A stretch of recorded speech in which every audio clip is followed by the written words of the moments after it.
16 कलाओं से युक्त अवतार पूर्ण माना जाता है। उसमें कर्ता का अहंकार नहीं होता है। इन सभी कलाओं का ज्ञान और प्रवीणता होती है। इस कला से संपन्न व्यक्ति मोहक वाणी से युक्त होता है। व्यक्ति की वाणी सुनकर क्रोधी व्यक्ति भी अपना सुध बुद्ध खोकर शांत हो जाता है। इनके लिए सभी एक समान होते हैं, न तो कोई बड़ा है और न छोटा। यह कला सत्य यथार्य के नाम से जानी जाती है।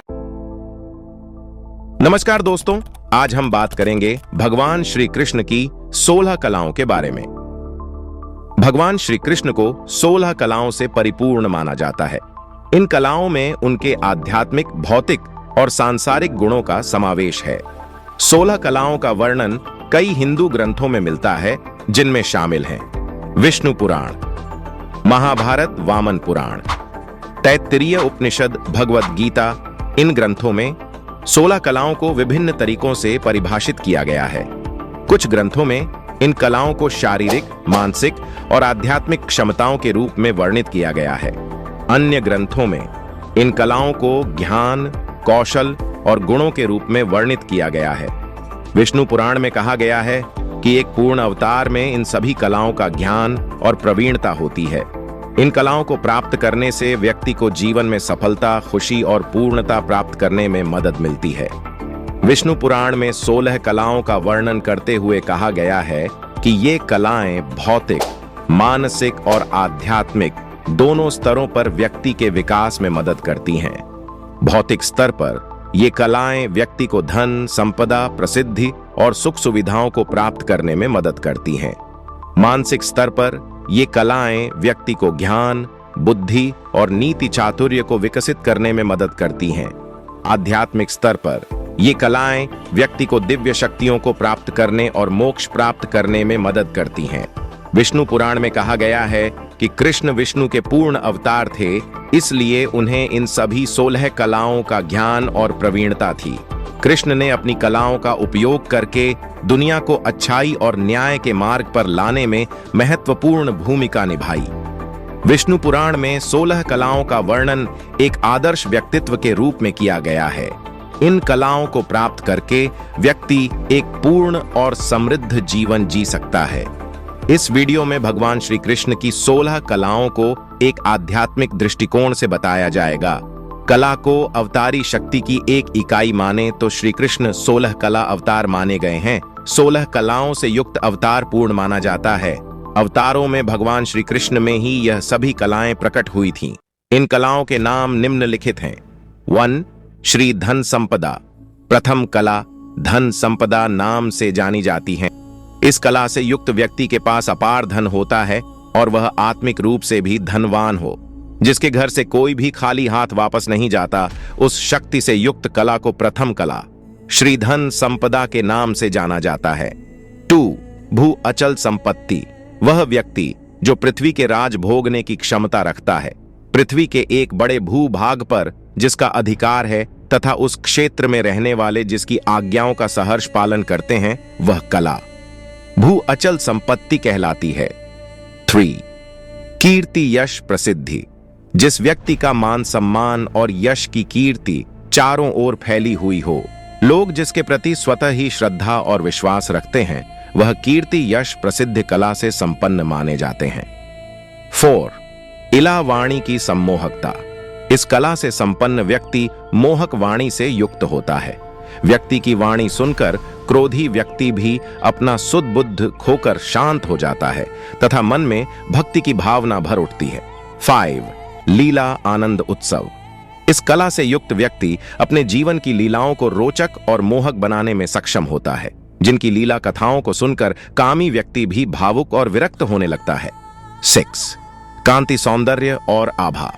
ऐसे व्यक्ति जिनके रूप को देखकर मन स्वतः ही आकर्षित होकर प्रसन्न हो जाता है, वे इस कला से युक्त होते हैं।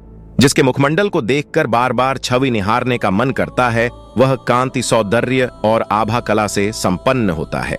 7. विद्या, मेधा, बुद्धि। सभी प्रकार की विद्याओं में निपुण व्यक्ति जैसे वेद, वेदांग के साथ युद्ध और संगीत कला इत्यादि में पारंगत व्यक्ति कला के अंतर्गत आते हैं। 8. विमला, पारदर्शिता। जिसके मन में किसी प्रकार का छल कपट नहीं होता, वह विमला पारदर्शिता कला से युक्त होता है। इनके लिए सभी एक समान होते हैं, न तो कोई बड़ा है और न छोटा। 9 उत्कर्षणी प्रेरणा और नियोजन। युद्ध तथा सामान्य जीवन में जी प्रेरणादायक तथा योजनाबद्ध तरीके से कार्य करता है, वह इस कला से निपुण होता है।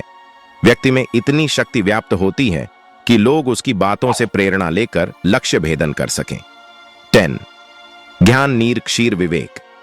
अपने विवेक का परिचय देते हुए समाज को नई दिशा प्रदान करने से युक्त गुण ज्ञान नीर क्षीर विवेक नाम से जाना जाता है। वह सत्य और असत्य को भलीभांति जानकर उनमें भेद करना जानते हैं। 11 क्रिया कर्मण्यता। जिनकी इच्छा मात्र से संसार का हर कार्य हो सकता है तथा व्यक्ति सामान्य मनुष्य की तरह कर्म करता है और लोगों को कर्म की प्रेरणा देता है। 12 योग चित्तलय। जिनका मन केंद्रित है, जिन्होंने अपने मन को आत्मा में लीन कर लिया है, वह योग चित्तलय कला से संपन्न होते हैं। मृत व्यक्ति को भी पुनर्जीवित करने की क्षमता रखते हैं। 13 प्रहवी अत्यंतिक विनय। इसका अर्थ विनय है। मनुष्य जगत का स्वामी ही क्यों न हो, उसमें कर्ता का अहंकार नहीं होता है। 14 सत्य यथार्य। व्यक्ति कटु सत्य बोलने से भी परहेज नहीं रखता और धर्म की रक्षा के लिए सत्य को परिभाषित करना भी जानता है। यह कला सत्य यथार्य के नाम से जानी जाती है। 15 ईशानः आधिपत्य। व्यक्ति में वह गुण सर्वदा ही व्याप्त रहती है जिससे वह लोगों पर अपना प्रभाव स्थापित कर पाता है। आवश्यकता पड़ने पर लोगों को अपना प्रभाव की अनुभूति करता है। वह ईश्वर के समान शक्तिशाली एवं सर्वलोकों के अधिपति होते हैं। 16 अनुग्रह उपकार। निस्वार्थ भावना से लोगों का उपकार करना अनुग्रह उपकार है। 16 कलाओं की उत्पत्ति का इतिहास। हालांकि यह माना जाता है कि इन कलाओं का विकास प्राचीन काल में हुआ था। इन कलाओं को हिंदू धर्म में बहुत महत्व दिया जाता है। यह माना जाता है कि एक पूर्ण व्यक्ति में इन सभी कलाओं का ज्ञान और प्रवीणता होनी चाहिए। इन कलाओं को अपने जीवन में उतारने के लिए व्यक्ति को निम्नलिखित बातों पर ध्यान देना चाहिए।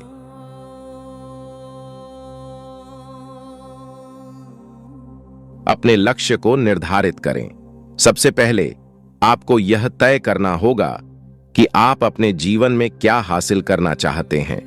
एक बार जब आप अपने लक्ष्य को निर्धारित कर लेते हैं तो आप उस दिशा में काम करना शुरू कर सकते हैं। अपने कौशल और क्षमताओं का आकलन करें। अपने लक्ष्य को प्राप्त करने के लिए आपको अपने कौशल और क्षमताओं का आकलन करना होगा। आपको यह पता होना चाहिए कि आपके पास क्या है और आपको क्या सीखने की जरूरत है। एक योजना बनाएं। अपने लक्ष्य को प्राप्त करने के लिए आपको एक योजना बनानी होगी। इस योजना में आपके द्वारा उठाए जाने वाले कदमों और समय सीमा का उल्लेख होना चाहिए। लगातार प्रयास करें। अपने लक्ष्य को प्राप्त करने के लिए आपको लगातार प्रयास करने की आवश्यकता है। आपको हार नहीं माननी चाहिए, भले ही आपको कठिनाइयों का सामना करना पड़े। 16 कलाओं को अपने जीवन में उतारने के लिए व्यक्ति को निम्नलिखित चीजों पर ध्यान देना चाहिए। आध्यात्मिक विकास पर ध्यान दें। 16 कलाओं को प्राप्त करने के लिए व्यक्ति को अपने आध्यात्मिक विकास पर ध्यान देना चाहिए। उसे ईश्वर के प्रति समर्पित होना चाहिए और सच्चाई, प्रेम और करुणा जैसे गुणों को विकसित करना चाहिए। गुरु की शरण लें। 16 कलाओं को प्राप्त करने में गुरु की भूमिका बहुत महत्वपूर्ण होती है। एक सच्चे गुरु से शिक्षा और मार्गदर्शन प्राप्त करके व्यक्ति इन कलाओं को प्राप्त करने में आसानी पा सकता है। 16 कलाओं को अपने जीवन में उतारने से व्यक्ति को अपने जीवन में सफलता, खुशी और पूर्णता प्राप्त करने में मदद मिलती है। आज हमने भगवान श्री कृष्ण की 16 कलाओं के बारे में जाना। ये कलाएं उनके पूर्ण और सर्वगुण संपन्न होने का प्रमाण हैं। वे एक महान अवतार थे जिन्होंने इस दुनिया को अच्छाई और न्याय का पाठ पढ़ाया। भगवान श्री कृष्ण की 16 कलाएं केवल एक आदर्श हैं जिनकी प्राप्ति करना सभी के लिए संभव नहीं है, लेकिन इन कलाओं का पालन करने से हम अपने जीवन को बेहतर बना सकते हैं। भगवान श्री कृष्ण की 16 कलाएं हमें सिखाती हैं कि हमें अपने जीवन में हमेशा प्रयासरत रहना चाहिए। हमें अपने लक्ष्यों को प्राप्त करने के लिए कड़ी मेहनत करनी चाहिए। हमें हमेशा सत्य और न्याय के मार्ग पर चलना चाहिए।